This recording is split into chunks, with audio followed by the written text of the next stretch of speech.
Recep but 295C। जब किसी की जान तक बात आ जाए तो बात करना बनती है। इस बात को ज़रा समझने की कोशिश करें। जानवरों और इंसानों में एक बड़ा फ़र्क है कि हम कहानी सुनाना चाहते हैं। दो तरह के इंसान हैं, एक वो जो लोगों की कहानियाँ सुनना चाहते हैं और एक वो जो अपनी कहानी सुनाना चाहते हैं। अब ये जो कहानी सुनाने वाले कैटेगरी है ना, इसमें होता ये है कि जब आप ये देखते हैं कि यार मुझसे कोई ऐसी कहानी सुना रहा है जिसको लोग ज़्यादा सुनना चाह रहे हैं, जिसके फॉलोअर ज़्यादा होते जा रहे हैं, तो आप जितने भी कहानी सुनाने वाले हैं ना, उनमें एक जेलसी आती है। यार मैं भी कहानी सुना रहा हूँ, मैं तो कैमरे का एंगल ऐसे ले रहा हूँ, ड्रोन उड़ा रहा हूँ, मैं तो फलाना एंगल ले रहा हूँ, कलर ग्रेडिंग कर रहा हूँ, या मैं टेक्नोलॉजी पे बात कर रहा हूँ, या मैं कोई ऐसी बात कर रहा हूँ जिसपे बड़ी रिसर्च थी। ये तो सिर्फ अपनी फैमिली दिखा रहा है। तो इसकी वजह से इसकी कहानी को मैं किसी तरह ख़राब बताने के लिए एक प्रोपेगेंडा शुरू करूँ। अनइंटेंशनली इंसानों में ये जेलसी आ जाती है जो कहानी सुनाने वाली कैटेगरी है कि यार मेरी कहानी जो है ना कम सुनी जा रही है, इसकी कहानी पे लोग ज़्यादा जा रहे हैं। इस जेलसी में आके इंसानों ने बड़े बड़े काम किए, दूसरे का सत्यानाश कर दें, दूसरे की ऐसी तैसी कर दें।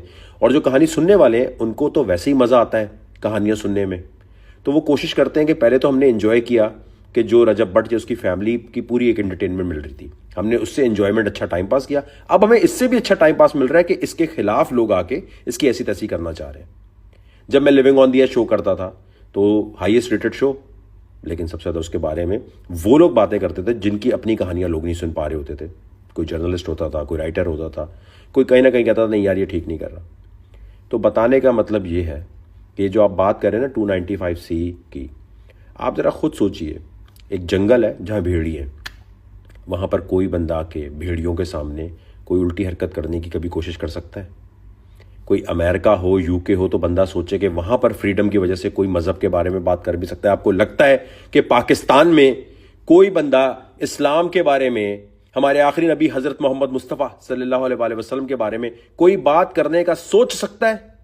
उसको पता नहीं उसका क्या हाल होगा, तो कभी बोलेगा कोई बंदा यहां ऐसी बात, या कोई प्लानिंग कर सकता है अनइंटेंशनली भी? मैं आपको वाकया जो न्यूज़ पर सबके सामने मौजूद है, आप गूगल करें वकार ज़का ब्लास्मी लॉ वगैरह, तो आपके सामने आ जाएगा एक क्रिश्चियन और एक हिंदू बिल्कुल सुई पर, बहावल नगर से आगे जगह है डूंगा बूंगा।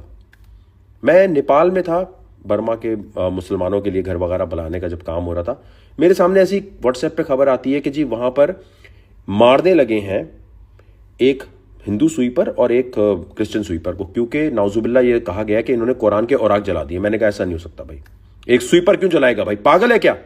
अनइंटेंशनली कैसे हो सकता है कि कोई बंदा जाकर ऐसे काम कर रहा हो और आप कहें नहीं जी ये इंटेंशनली किया होगा? मैं सारे काम छोड़कर खुद किया,